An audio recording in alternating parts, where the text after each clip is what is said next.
Je vais vous montrer de quoi je suis parti. Voilà la photo d'origine. J'ai redécouvert la maison de santé dans laquelle est mort mon grand-père il y a maintenant bientôt 30 ans. Un lieu complètement métamorphosé par le temps passé. D'où l'idée d'inscrire, enfin d'incruster dans ce décor, dans ce premier décor complètement graffé, tagué, des personnages venus du passé. Plein de toiles célèbres qui sont inscrites dans le conscient ou l'inconscient de chacun et que j'ai réinterprétées en parlant aussi de leur histoire, en glissant une multitude d'anecdotes propres à ces personnages dans les toiles.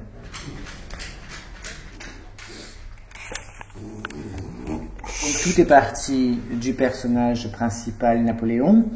Là, pour le coup, les anecdotes qui sont propres à lui, c'est par exemple le petit bouquet de violettes qu'on peut trouver au pied du cheval, parce que la violette était la fleur préférée de Napoléon. Ou encore, on peut retrouver, qui arrive là-haut dans le ciel, cet aigle qui représente bien cet empereur. Je procède par une photo dans un premier temps. Ensuite, grâce à l'ordinateur, j'y intègre des éléments, donc personnages, objets, comme je peux être amené à varier les couleurs.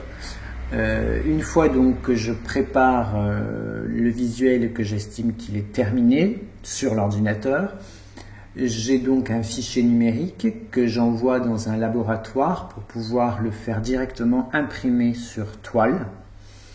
Une fois que le laboratoire a fini l'ouvrage, il me renvoie la toile. Et une fois que j'ai la toile, que je la tends sur un châssis, je reviens dessus avec différentes peintures, notamment de la peinture acrylique, des pigments, différentes colles et des vernis pour donner tout ce qui est effet de matière.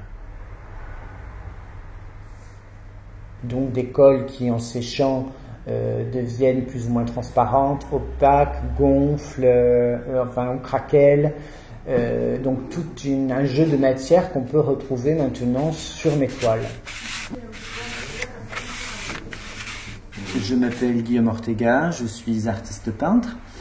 Je vis de ma peinture au sein de mon atelier depuis 15 ans maintenant. Un atelier-galerie qui se situe au plein cœur des Batignolles dans le 17e arrondissement de Paris, donc dans lequel je crée. Et aussi, je peux être amené à présenter mon ouvrage.